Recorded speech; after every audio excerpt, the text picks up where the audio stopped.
बिस्मिल्लाहिर्रहमानिर्रहीम। अस्सलाम वालेकुम।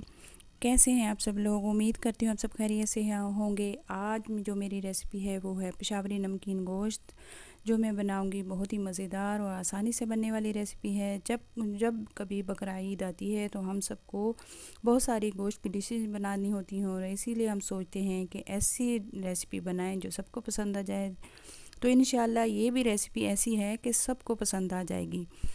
तो मैंने लिया है 1 किलो मटन, जो चर्बी से अलहदा कर ली है, क्योंकि ये जो रेसिपी बनती है ज़्यादातर चर्बी में बनती है, लेकिन मैं चर्बी में नहीं बनाऊंगी इसको।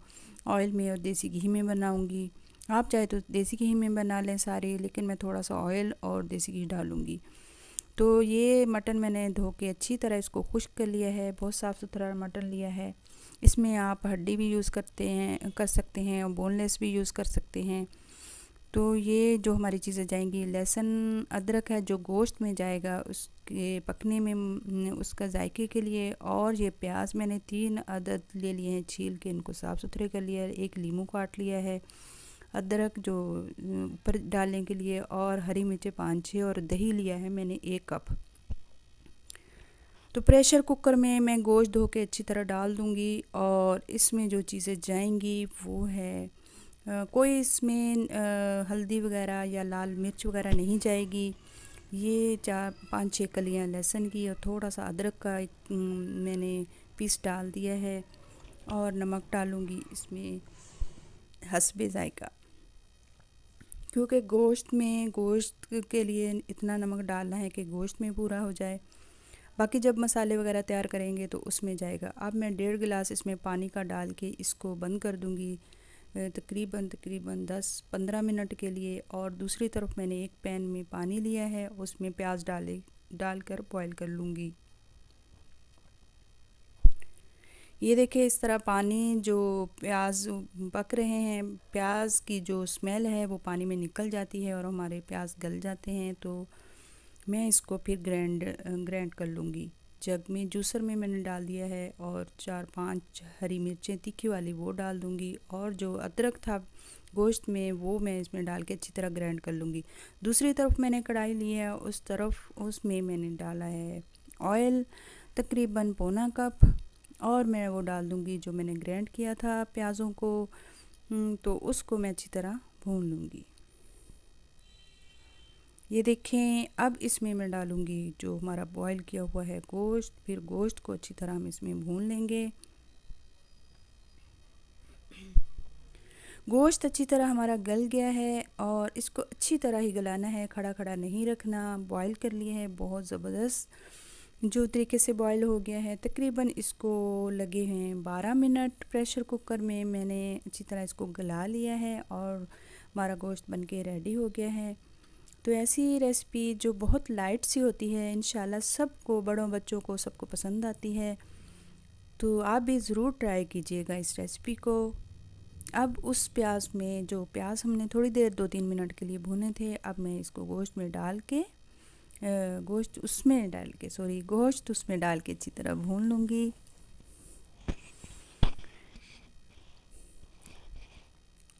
तो ये रेसिपी बहुत मज़ेदार बनती है। ये अक्सर कोयटा में, पेशावर में इस तरह की रेसिपी चलती हैं। बड़े का गोश्त ज़्यादातर इसमें, जैसे रोश की जो रेसिपी है वो इस तरह की बनती है। तो ये प्याज वाला नमकीन गोश्त है, प्याज वाला। इसमें ग्रेवी बनती है। एक दफ़ा हमने खाया था किसी दावत में। वो खाना हमारा किसी पठान लोगों के घर से आया था। इतना मज़ेदार था। जब से मुझे इस रेसिपी की तलाश थी, तो मुझे बहुत पसंद आई थी। आप भी इंशाल्लाह खाएंगे तो दूसरे गोश्त को भूल जाएंगे। अब मैं डाल दूँगी इसमें देसी घी 2 चम्मच। 2 चम्मच डाल के इसको अच्छी तरह भून लूँगी। ये देखें, तकरीबन मुझे 5 मिनट हो गए हैं जो प्याज थे उसमें गोश्त को भूनते हुए। ज़्यादा हमने रेड नहीं करना, इसको वाइट वाइट ही रखना है, क्योंकि इसमें ब्लैक पेपर भी नहीं जाएगा। सिर्फ वो हरी मिर्चें जो हमने डाली थी और प्याज डाले थे वही जाएंगी। अब मैं 2-3 मिर्चें हरी वाली फिर से डाल दूँगी जायके के लिए। अब मज़ीद इसको भून लेंगे अच्छी तरह।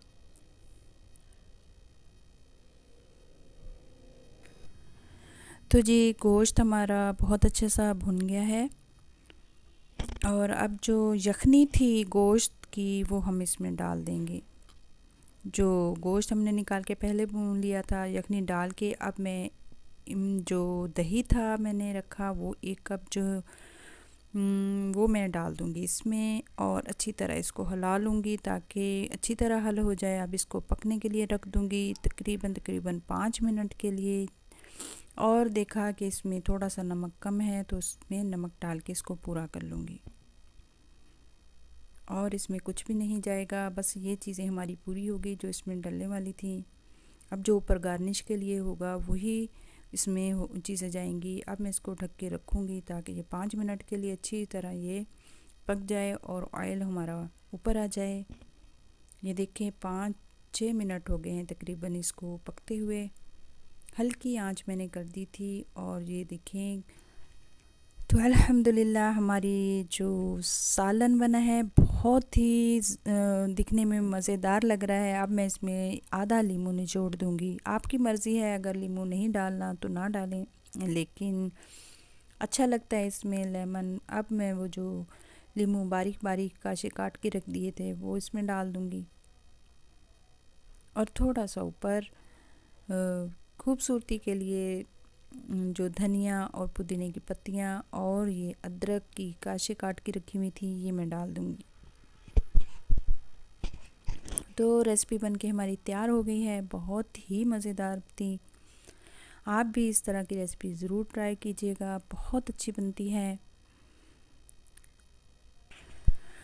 तो आप भी इस तरह की रेसिपी बना के मुझे फ़ीडबैक दीजिएगा और कमेंट में बता दीजिएगा कि ये रेसिपी आपको कैसी लगी है। अगर आपको पसंद आती है तो लाइक शेयर और सब्सक्राइब ज़रूर कीजिएगा। तो हमारा दुनिया में आने का मकसद क्या है? अल्लाह ताला हमसे फरमाते हैं कि हमारा मकसद क्या है दुनिया में आने का।